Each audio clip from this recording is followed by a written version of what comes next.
Hello, welcome to the 2015-2016 FHSAA Tennis Rules video. My name is Will Adams. I'm an Assistant Director of Athletics here with the FHSAA. I oversee the sports of bowling, girls soccer, and tennis. If you ever have any questions, feel free to contact me using the information provided.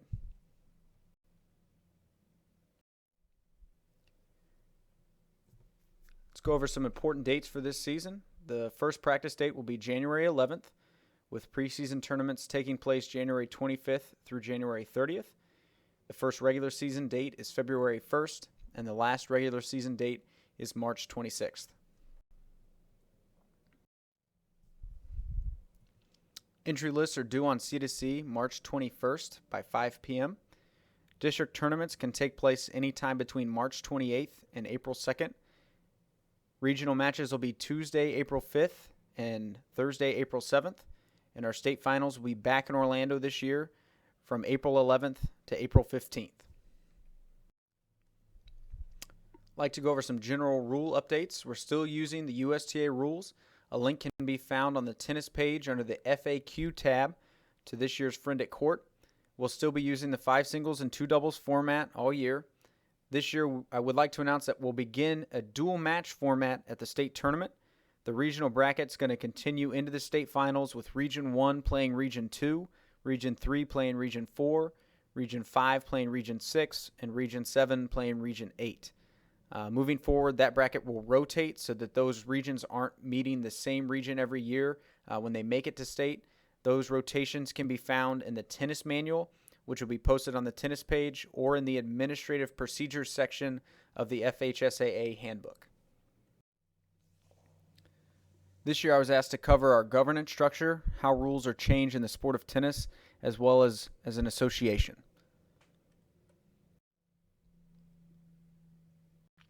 I'd like to get started with the Tennis Advisory Committee. This committee meets every May after completion of the tennis season and is responsible for submitting rule changes to the Athletic Director Advisory Committee for the sport of tennis.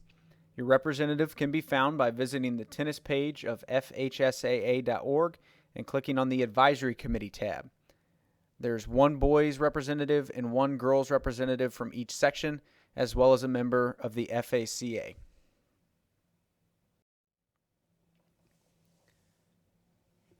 Next, we have the Athletic Directors Advisory Committee. This committee meets after every sports season and reviews policies changes proposed by individual sport committees. The Athletic Director Advisory Committee is composed of 4 FHSAA district directors, one from each section of the state, 4 private school athletic directors, one from each section of the state, 3 FHSAA executive committee members, 1 FHSAA appointed athletic director, and 3 at-large active school athletic directors. Representatives on this committee can be found by visiting the governance page of FHSAA.org. Next, we have the Board of Directors. The board meets 5 times a year and is composed of 4 public school representatives and 4 non-public school representatives, one from each section of the state, 2 superintendents, 2 district school board members, and 3 persons appointed by the Commissioner of Education, as well as the Commissioner of Education or their designee. Your representatives for the board can be found by visiting the governance page of FHSAA.org. The board's responsibilities include adopting and amending of policies and regulations to govern programs. They employ the FHSAA Executive Director. They approve and oversee the FHSAA budget. They establish regulations governing statewide competitions, and they also serve as the highest and final appellate authority for the association.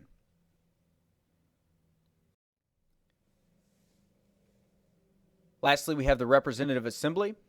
This assembly meets once a year, and the only duty and responsibility is to act on proposed amendments to the bylaws of the association that are submitted for consideration. The Representative Assembly is composed of 32 public high school delegates, 16 private high school delegates, 4 middle school delegates, 4 superintendents, 4 district school board members, 2 home education representatives, 4 charter school representatives, and then the Commissioner of Education or their designee. Representatives on the Assembly can be found by visiting the governance page of FHSAA FHSAA.org. Next, I'd like to cover the eligibility of homeschool and charter school students, as well as international students.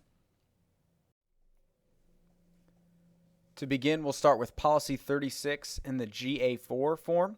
As a general rule, coaches should review and have a working knowledge of Policy 36, which covers athletic recruiting. A GA4 form should be completed for any student who transfers to your school at any time after they've begun 9th grade at another school.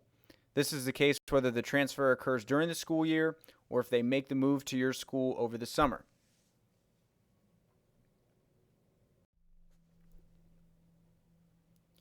Next, we'll cover homeschool students. To participate in interscholastic athletics, a homeschool student must register as a home education student with their school district, register with the school their intent to participate before the beginning date of the season for the sport in which they would like to participate. They must meet the same standards of acceptance, behavior, and performance as the school requires of other participating students. They have to certify to the school at the end of each semester that they have the minimum GPA required for participation, and they have to meet all other FHSAA eligibility requirements. These students have to be approved each year by the FHSAA office using the forms provided. Homeschool students are eligible to participate at one of the following. A public school the student would be assigned to according to their district school board. A public school operated by the school district that the student could choose to attend according to open enrollment provisions, provided the deadlines established in the provisions are met. A private school that will accept the student for participation, or a home education cooperative to which the student belongs.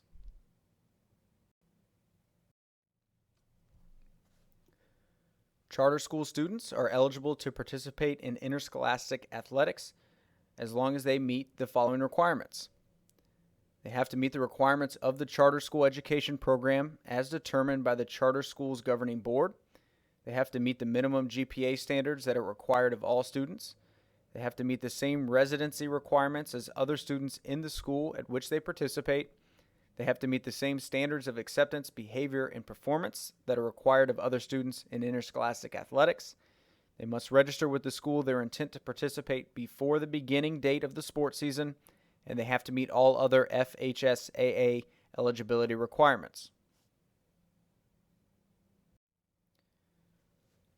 A student who attends a charter school that does not sponsor an interscholastic athletic program in one or more sports may participate in the sport or sports not sponsored by the charter school at either the public school the student would be assigned to according to the district school board, or a public school operated by the school district that the student could choose to attend according to open enrollment provisions, provided the deadlines established in those provisions are met.